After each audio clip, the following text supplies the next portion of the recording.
سندنا حبيبنا ومولانا محمدا عبد الله ورسوله الذي أرسله الله تعالى بالحق بشيرا ونذيرا وداعيا إلى الله بإذنه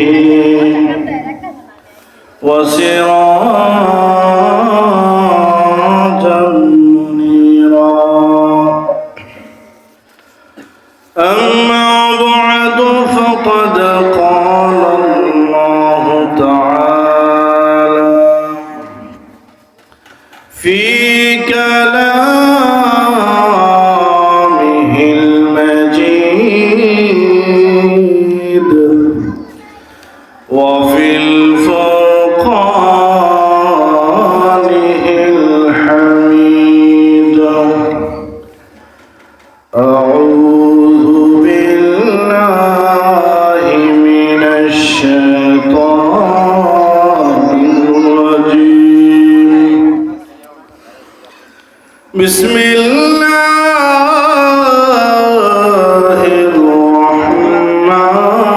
الرحمن الرحيم كل نفس ذائقة الموت ثم إلينا ترجعون وقال النبي صلى الله عليه وسلم تموتون كما تحيون وتحشرون كما تموتون صلى الله على سيدنا ومولانا محمد وعلى آله وصحابه وسلم صلى الله على سيدنا ومولانا محمد وعلى آله وصحابه وسلم بلغ العلا بكماله كشف الدجى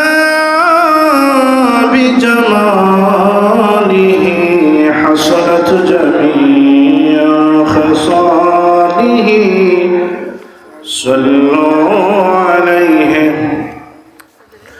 خلق شرفه هم يتري مهرباني ہے امتی محمدی ہو ہم فقد یہ تیرے قرآن سے قرآن شوائے بلغ العلا آلہ كشف الدجى بجماله حسنت جميع خصاله صلوا عليه وآله لا إله جر جر لا إله إلا الله لا إله لا إله لا إله إلا الله لا إله حسبي ربي جل الله حسبي ربي جل الله ما في قلبي غير الله نور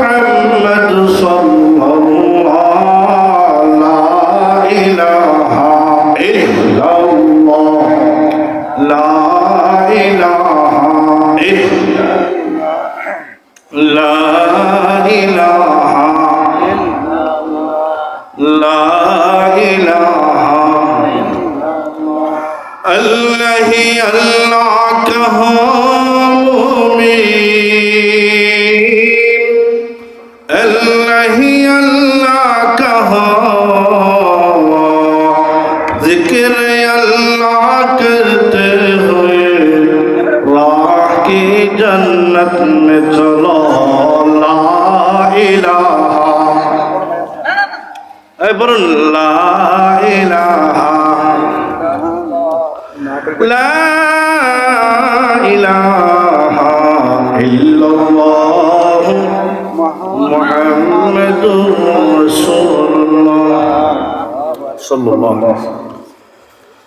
ঐতিহ্যবাহী হীরাপুর বড়গুড়ি বিঘা বাইতুল নূর জামে মসজিদ ও যুবকবৃন্দের উদ্যোগে আয়োজিত আজকের সম্মানিত বার্ষিক ওয়াজ ও দোয়ার মাহফিলের সম্মানিত শ্রদ্ধাভাজন সভাপতি হযরত মাওলানা সালাউদ্দিন সাহেব হাফিজাহুল্লাহ এবং আজকের মাহফিলের প্রধান অতিথি প্রধান বক্তা বাংলাদেশের একজন আলেমে দ্বীন শেখুল ইসলাম আল্লামা শাহ আহমদ শফি রাহিমাহুল্লাহ তাআলা সুযোগ্য খলিফা হেফাজতুল ইসলাম বাংলাদেশের জেলা সহ-সভাপতি শেখুল হাদিস আল্লামা মুফতি দ্বীন মুহাম্মদ আশরাফ হাফিজাহুল্লাহ হযরত হায়াতে আল্লাহ তাআলা ভরপুর বারাকা নসিব করুন সকলে বলুন আমিন। আজকের মাহফিলের সম্মানিত অতিথি এবং বিশেষ অতিথিবৃন্দ এবং মঞ্চে উপবিষ্ট অত্র এলাকার সম্মানিত ব্যক্তিত্ব এবং সম্মুখপানে সমবেত আমার শ্রদ্ধেয় নানা বিশিষ্ট আইনজীবী অ্যাডভোকেট ফয়সাল সাহেবের সুযোগ্য বাবা জনাব হুমায়ুন শিকদার সাহেব, আল্লাহ আমার নানার হায়াতে ভরপুর বরকত নসিব করুন সকলে বলুন আমিন। এবং অত্র এলাকার সম্মানিত ব্যক্তিত্ব পর্দার আলের অত্যন্ত শ্রদ্ধেয় মা ও বোনেরা, আমি আপনাদের সকলের সুপরিচিত অত্র এলাকার দীর্ঘদিন যাবৎ খেদমত করে যাচ্ছি এবং আপনাদের সাথেও আমার বিশেষ করে হৃদয়ের একটি টান আছেন এবং আত্মার একটি বন্ধন ও আত্মীয়তাও আছেন এই এলাকাতে। তো আমি আপনাদের সামনে যতটুকু সময় আল্লাহ তাআলা ভাগ্যে জুটে মিলিয়েছেন ওই সময়ের ভিতরে কালামে হাকিমের একটি আয়াতে কারিমা, ছোট্ট একটি আয়াতে কারিমা রাসূল পাক সাল্লাল্লাহু আলাইহি ওয়াসাল্লামের হাদিসের ভান্ডার সমূহ থেকে একটি হাদিসের টুকরা তেলাওয়াত করেছি। এগুলাকে সামনে রেখে বয়ান করতে গেলে, ব্যাখ্যা বিশ্লেষণ বলতে গেলে ঘন্টার পর ঘন্টা প্রয়োজন। শুধুমাত্র ওই আয়াত এবং হাদিসের সামান্যটুকু টাচ, সামান্যটুকু খোলাসা তথা সারমর্ম আপনাদের সামনে আলোকপাত করার চেষ্টা করব। ওয়া তৌফিক ইল্লা বিল্লাহ। আল্লাহ সুবহানাহু ওয়া তাআলা আমাকে আপনাকে দুনিয়াতে পাঠিয়েছেন, কি বলেন ঠিক কিনা? নাকি আমরা আসতে পারছি? আল্লাহ আমাদেরকে পাঠাইছেন এবং পাঠাইছেন চিরস্থায়ী করে পাঠান নাই। সামান্য একটা পরিধি, হায়াতের একটা সামান্য একটা সীমা রেখার ভিতরে দিয়ে পাঠাইছে। কেউ যদি মনে করে যে আমি আসলাম দুনিয়াতে, ক্ষমতাও আমার পাকাপোক্ত, এই ক্ষমতা আমার কাছ থেকে যাবে না, এটা ভুল হবে। যেটা বিগত স্বৈরাচার আমাদের কাছ থেকে পতিত স্বৈরাচার বিদায় হয়েছেন, যারা অনেক লম্বা স্বপ্ন দেখেছিলেন দেশের, তারা রাষ্ট্র পরিচালনা করবে, কিন্তু আল্লাহর হুকুম, আল্লাহ তো মানুষের পরিকল্পনার বাহিরে আল্লাহর কাজগুলা, মানুষ যেটাই তার পরিকল্পনা সাজিয়ে রাখে যে এটা করবে, কিন্তু আল্লাহ বলেন আমি যেটা চাই সেটাই হবে। আমার চাওয়ার বাইরে, আমার হুকুমের বাইরে পৃথিবীতে কোনো কিছুই হবে না।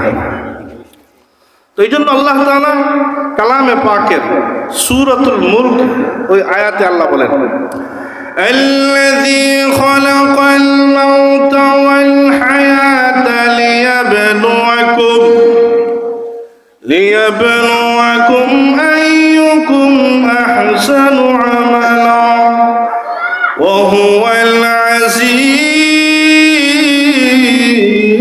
الغفور।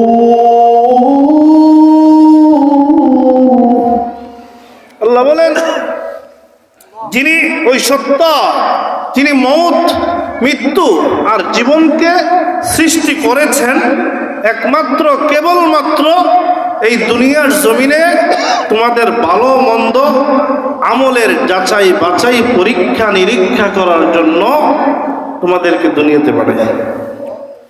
আমার আপনার আমলের পর্যবেক্ষণ, মানুষ কতটুকু তার জিন্দেগিটাকে আল্লাহর হুকুম অনুপাতে সাজিয়ে গুছিয়ে আখিরাতের জন্য তৈরি করে, এই জিনিসটা দেখার জন্য আল্লাহ দুনিয়াতে আমাদেরকে পাঠিয়েছে। অসংখ্য অগণিত নিয়ামত দিয়ে আমাদেরকে সাজায় রাখছেন, কি বলেন ঠিক কিনা? وَأَسْبَغَ عَلَيْكُمْ نِعَمَهُ ظَاهِرَةً وَبَاطِنَةً। আল্লাহ বলেন তিনি ওই আল্লাহ সত্তা, যিনি তোমাদের উপর তার নিয়ামত গুলাকে পরিপূর্ণতা দান করেছেন, জাহিরি এবং বাতিনি, প্রকাশ্যে গোপনে আল্লাহ তাআলার নিয়ামত আল্লাহ আমাদেরকে দিয়ে রাখছেন, কি বলেন ঠিক কিনা? ওই আল্লাহর নিয়ামত গুলা কতটুক? আরেক আয়াত আল্লাহ বলেন وَإِن تَعُدُّوا نِعْمَةَ اللَّهِ لَا تُحْصُوهَا। আমি আল্লাহর দেওয়া নিয়ামত একটা একটা করে যদি তোমরা গণনা শুরু করো, লা তুহসুহা, নিয়ামত গয়না শেষ করতে পারবে না। أَلَمْ نَجْعَلْ لَهُ عَيْنَيْنِ وَلِسَانًا وَشَفَتَيْنِ। বান্দা, আমি কি তোমাকে দুইটা চক্ষু দেই নাই? আমি কি একটা জিহ্বা তোমাকে দেই নাই? ওয়াশাফাতাইন, দুইটি ঠোঁট আমি আল্লাহকে দেই নাই? আল্লাহ তাআলা দিয়েছেন, সব কিছু আল্লাহ তাআলা দিয়েছেন। কে দিয়েছেন? ওই আল্লাহ সব কিছু আমাকে, আমার না চাহিতে আল্লাহ সব কিছু দিলেন। কিন্তু আল্লাহ আমার কাছে চাইতেছেন, বান্দা তুই আমাকে ডাক দে, আমার সাথে সম্পর্ক কর, আমার হুকুম মতে চলো, তাহলে আমি দুনিয়াতে যে হায়াত দিছি ওই হায়াতের ভিতরে যদি আমি আল্লাহর পরিচয়টুকু, আমি আল্লাহর সাথে যদি সম্পর্ক তোমার হয়ে যায়, তাহলে মৃত্যুর পরে আরো না চাইতে এমন এমন নিয়ামত, অগণিত অসংখ্য নিয়ামত, ভরপুর নিয়ামত জান্নাতের ভিতরে তৈরি করে রেখেছি। বলেন সুবহানাল্লাহ। নিয়ামত এই দুনিয়াতে এত অসংখ্য নিয়ামত, এটা কি আমরা আগে জানতাম? কি বলেন, জানতাম? কিন্তু নিয়ামত আমরা আসার পর ভোগ করতেছি। মৃত্যুর পর আল্লাহ যখন আবার উঠাইবেন, কি বলেন, আল্লাহ উঠাইবে না? মিনহা খলাকনাকুম ওয়া ফিহা নুঈদুকুম ওয়া মিনহা নুখরিজুকুম তারাতান উখরা। এই মাটি থেকে তোমাদেরকে সৃষ্টি করেছি, এখানেই আবার তোমাদেরকে নিয়ে আসবো, এখান থেকেই তোমাদেরকে পুনরুত্থান ঘটাইবো। বলেন সুবহানাল্লাহ। এই জন্য করে দেখুন, এই পৃথিবীর জমিনে আমার আহকামুল হাকিমিন আল্লাহ রাব্বুল আলামিন সামান্য একটা হায়াতের জিন্দেগি দিয়েছেন। এই দুনিয়াটার উদাহরণ একটা দিয়েছেন, হাদিসের ভিতরে বর্ণনা এসেছে। এই জমিনের ভিতরে আহকামুল হাকিমিন আল্লাহ রাব্বুল আলামিন এই খানা পিনা, এই নিয়ামত গুলাকে সৃষ্টি করেছেন। এই দুনিয়াতে আমরা যা নিয়ামত খাইতেছি আল্লাহ সৃষ্টি করছে, আর এগুলা খাওয়ার জন্য, ভক্ষণ করার জন্য একজন দাঈ পাঠাইছেন, দাওয়াত দেওয়ার জন্য, আহ্বান করার জন্য। আর যে ব্যক্তি আহ্বানকারীর আহ্বান মেনে নিবে, ওই ব্যক্তি নিয়ামত গুলা খাইতে পারবে। এর উদাহরণ হচ্ছে মুহাম্মদুর রাসূলুল্লাহ সাল্লাল্লাহু আলাইহি ওয়াসাল্লামকে আল্লাহ তাআলা আমাদের জন্য দাড়ি বানায়া পাঠাইছেন। নবীজি সাল্লাল্লাহু আলাইহি ওয়াসাল্লাম আমাদের কাছে একটা দাওয়াত দিয়েছে, ইয়া আইয়ুহান নাস কুলু লা ইলাহা ইল্লাল্লাহ তুফলিহু। মানুষ মানুষ কালিমা পড়ো, কালিমা অনুযায়ী জিন্দেগি গঠন করো এবং কালিমার হাকিকত অন্তরে প্রবেশ করাও, তাহলে তোমরা কামিয়াব হয়ে যাবে। আল্লাহ নবী বিশ্ব নবী রাহমাতুল লিল আলামিন এই দাওয়াত দিয়েছেন। যুগে যুগে যত নবী আম্বিয়া আলাইহিস সালাতু ওয়াস সালাম সাইয়েদনা বাবা আদম নবী থেকে নিয়া আখেরি নবী বিশ্ব নবী রাহমাতুল লিল আলামিন পর্যন্ত সমস্ত নবীরা একটাই বার্তা, একটাই মেসেজ দিয়েছে, ও মানব সম্প্রদায়, দুনিয়া থাকার জায়গা না, দুনিয়াকে আল্লাহ রাব্বুল আলামিন থাকার জায়গা বানান নাই, কেউ থাকতেও পারে নাই। অতএব তোমরা আখিরাতের জন্য প্রস্তুতি গ্রহণ করো। আর এই আখিরাত তোমাদের জন্য শুরু হবে কবরের জগৎ থেকে নিয়ে। কবরের জগৎ থেকেই মানুষের আখিরাতের গাঁথি শুরু হয়ে যায়। কবর থেকে মানুষের, এই জন্য হাদিসে আসছে মান মাতাত ফাকাত কামাত লা, যে মারা গেছে তার জন্য কিয়ামত শুরু হয়ে গেছে। এই জন্য আমরা দুনিয়াতে থাকতে পারবো না, সবাই চলে যাবো একদিন পৃথিবী থেকে, কেউ থাকতে পারবে না, আল্লাহ একদিন নিয়ে যাবেন। তেলাওয়াত কি তো আয়াত আল্লাহ এটাই বলেন, কুল্লু নাফসিন যায়িকাতুল মাউত,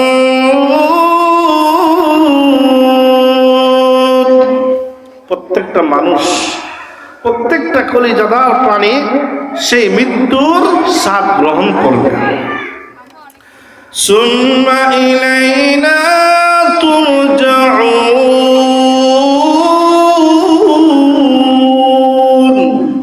সবাইকে আমি আল্লাহর কাছে একদিন নিয়ে আসবো। সবাই আমার আল্লাহর সামনে একদিন দাঁড়াইতে হবে তোমাদের। তো এই মৃত্যু আল্লাহ তাআলা, আমার আজকের আলোচ্য বিষয় মৃত্যু সম্পর্কে, মৃত্যুর যন্ত্রণা, এটা প্রত্যেকটা মানুষ এই মৃত্যুর স্বাদ আস্বাদন গ্রহণ করতে হবে। প্রত্যেকটা মানুষকে মৃত্যুর যন্ত্রণা ভোগ করতে হবে। আল্লাহ কোরআনে বলেন, ওয়াজাআত সাকরাতুল মাউতি বিল হক যালিকা মা কুনতা মিনহু তাহীদ।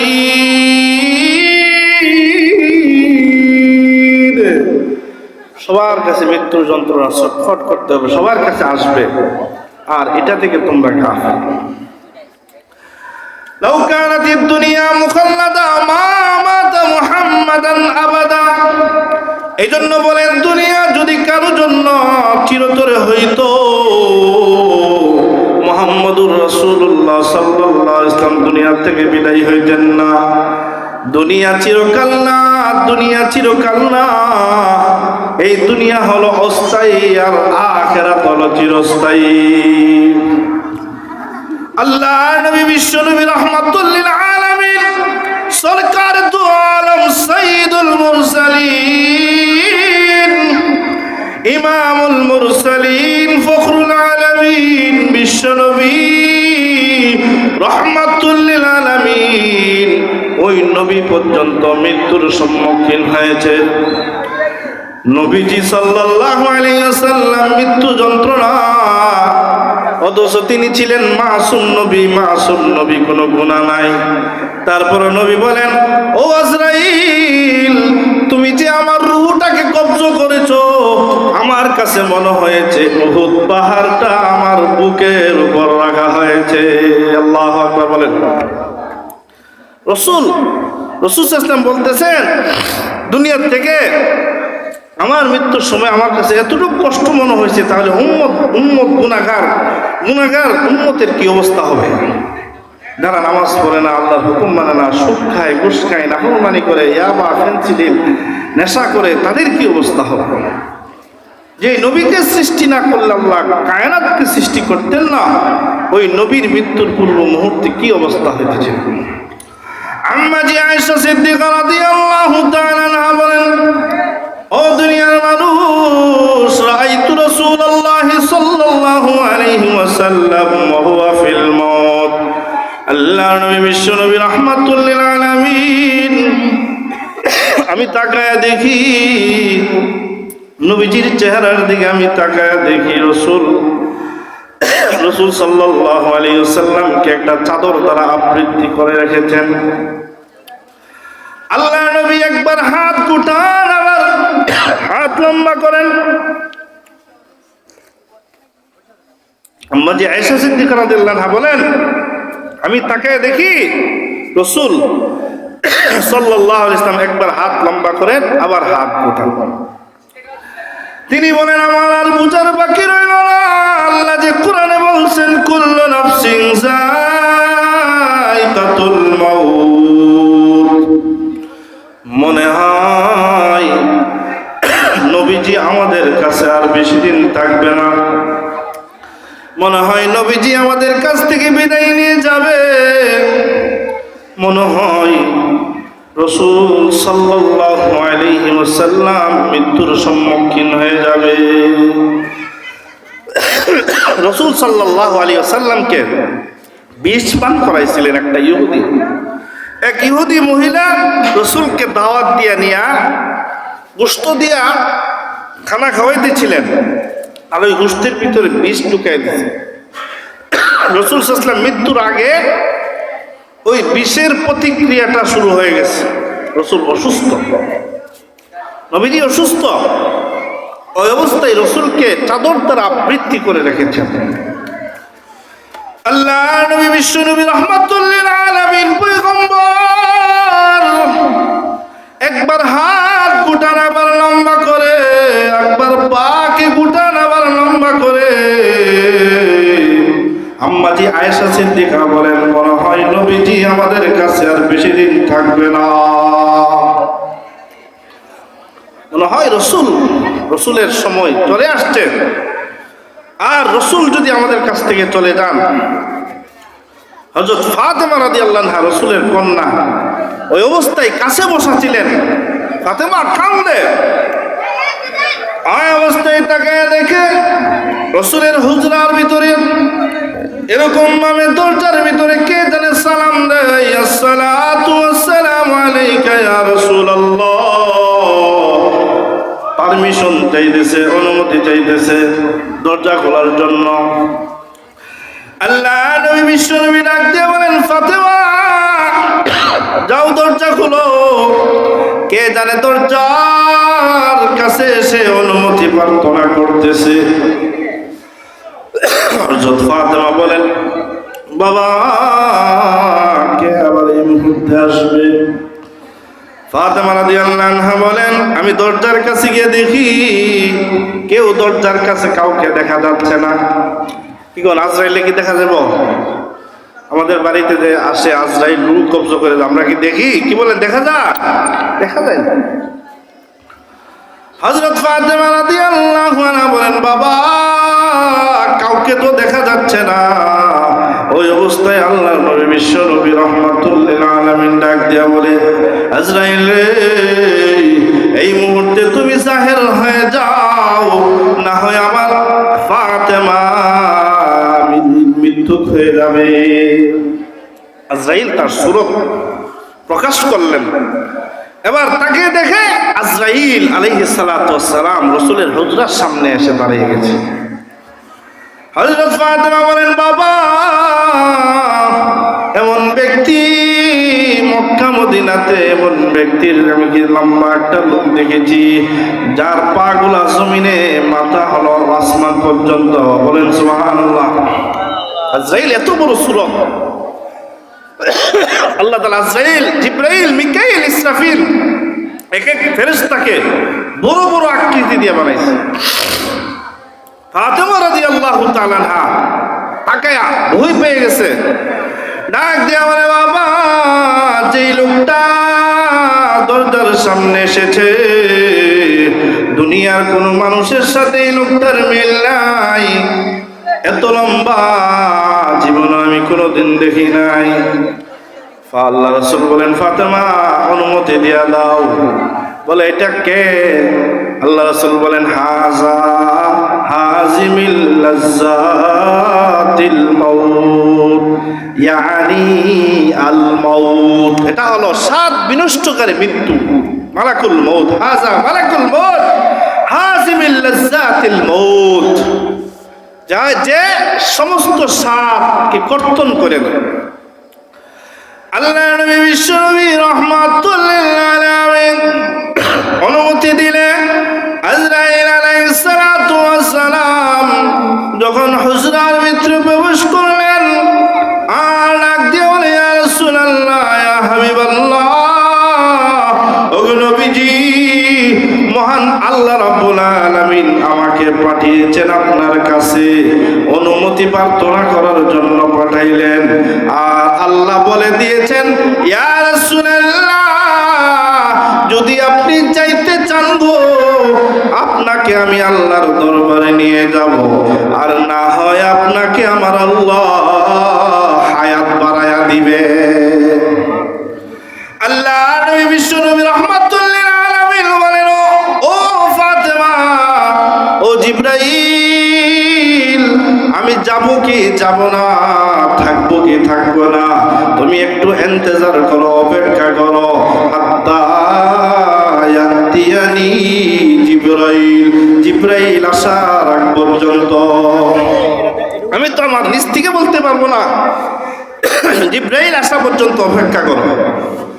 ওই অবস্থায় হযরত জিবরাইল আলাইহিস সালাতু ওয়াস সালাম সালাম দিলেন, আসসালাতু ওয়াস সালামু আলাইকা ইয়া রাসূলুল্লাহ, ওগো নবীজি,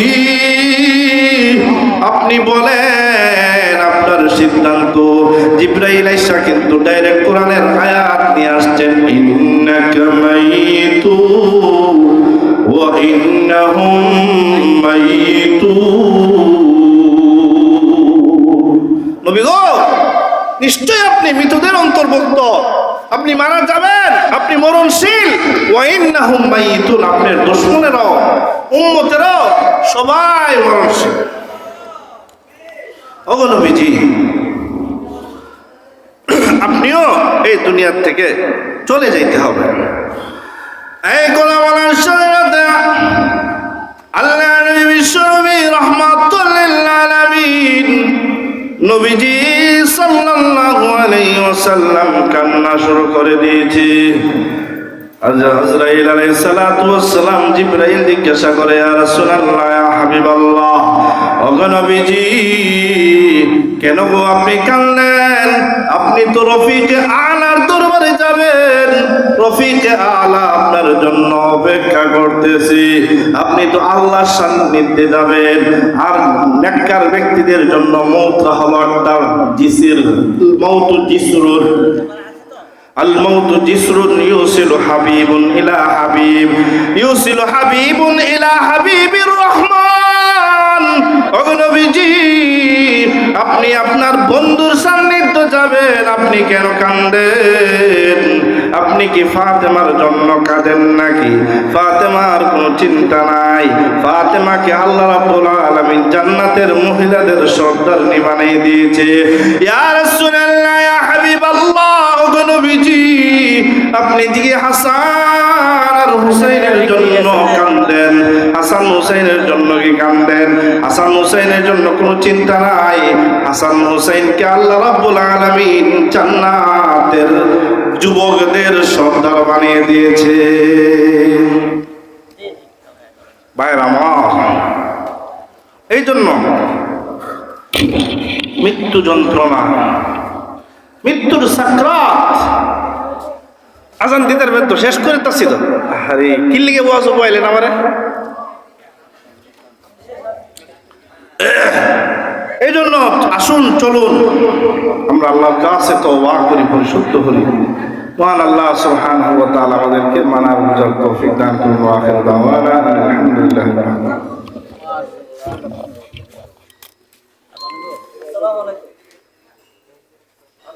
ভালোবাসি, আমি যত